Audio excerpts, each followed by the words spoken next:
Ladies and gentlemen, it's that time again. It's time for the J. Craig 5, maybe 10-minute movie review. Dumbo is Disney's newest live-action movie coming out this year. Yeah, that's right, this year. So off the heels of Beauty and the Beast, now they're making 3 movies in 1 year. You have Dumbo, Aladdin, and The Lion King. Okay, so this is a Tim Burton movie, and it stars Danny DeVito, Michael Keaton. Having those two in a Tim Burton movie together is kind of fantastic by itself, just them together. And then also it has Colin, Farrel, and Eva Green. Now, this is the story of Dumbo. Most of us have seen this cartoon from back in the day, the old Disney cartoon. Now, I'm not familiar with it that much anymore. I don't remember it, I should say. It's been a while since I've seen it. So I know this is not exactly true to the material, but like all Tim Burton movies that are from pre-existing material, he tends to veer. Right? He tends to veer off of the subject matter and go his own way. Just look at Charlie and the Chocolate Factory if you want to look at just one little example. So I know this movie, Dumbo, veers a bit from the source material, and I'm okay with that because I don't remember the material that well, and I think the fact that it's what the story's about, not necessarily following that story to a T. Now, there's no talking animals in this movie, there's no singing crows, so that's kind of unfortunate, but I guess that's the decision they made. Okay, so what is the story about? Colin Farrell is coming back from the war, the Great War, and he was a part of a circus, and he was like a headliner. He's coming back from the war, and he's missing a part of himself. That's a good metaphor to what this character is going through, although I think Colin's not getting enough out of this material, or he could be doing a little bit more with it, but it's a good start to where the character wants to be, and or where he comes from anyways. So his kids are in the circus, or they're at least a part of the circus. They're not performers, but they help out, and they're like a family, okay? So he comes back, they're trying to get together again because the mother's gone, and now they need to form their family again and be a unit again.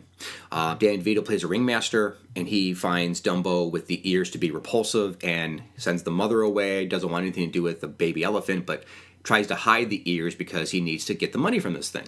They're struggling. So there's the conflict. I have to use them, but I don't want to, and there's all this internal conflict. All right, so now after Michael Keaton, who is kind of like, I'm going to say like Walt Disney. He's like a Veer or something or other, and he has this huge Tomorrowland type of amusement park. And he's comes in, swoops in, buys Dumbo, the circus, Danny DeVito, and everybody, and brings them back to Tomorrowland. And it's too good to be true. Because it probably is, because that's a story, right? And there's your conflict, and there's your bad guy. So Eva Green plays Michael Keaton's kind of top performer, and so now the movie becomes trying to save Dumbo from this life and reunite them with the mother. Okay, so there's some good stuff in this movie, and there's some good character stuff in this movie.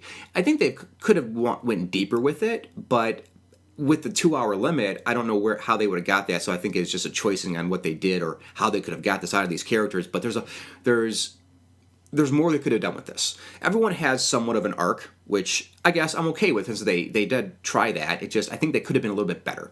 But I'm splitting hairs. This is a Dumbo remake, and I think it's an okay movie, so I'm not gonna, split hairs with it. I think it's okay. It's a Tim Burton movie that I liked, so let's just leave it at that. Okay? That's a win. I also want to talk about Dumbo itself. Now, I think the thing that really got me, or at least held my interest throughout the movie, was Dumbo itself. Dumbo was very lifelike. He looked great, and I bought into him because his eyes were really good. And the center point of a lot of the shots were his eyes, and they were very lifelike and very real. And there was a lot of sadness and personality behind those eyes, and I think it worked for me, so I bought into that part of it. It didn't look fake, the effects were really good, and I was with Dumbo for this ride. The other characters had their part, and they all had a piece of the puzzle, and they all had somewhat of an arc, so it's a lot of surface level stuff, and then they were just underneath that. They were just underneath the surface level with a little bit of depth, enough to keep me interested. But Dumbo really held my interest because I was concerned for Dumbo, and I wanted Dumbo to get out of this, and I wanted Dumbo to be with her mother. And so it's essentially a story about believing in who you are. Okay, that's a very common thread through movies these days. Believing in who you are, and I'm okay with that because that's important as for kids. Is be happy with who you are and believe in yourself. No matter what anyone says, the love of your parents, the love of your mother, that's all you need, and you can have the power from within. So there's some good story messages here and some good stuff for the kids. It was a later movie for Levi, and he stayed awake with it, and he thought it was getting a little long at the end, but he liked it too. So hey, it's a Tim Burton movie, and I liked it. I'm gonna give it a B minus. I can't decide again. I'm still trying to process the fact that I like a Tim Burton movie. So go see it and let me know what you think. Thank you for watching. Thank you for listening. Don't forget, hit that little button right there. That's a subscribe button. Like and follow the J. Craig and get our podcasts, movie reviews, and all of our tutorials.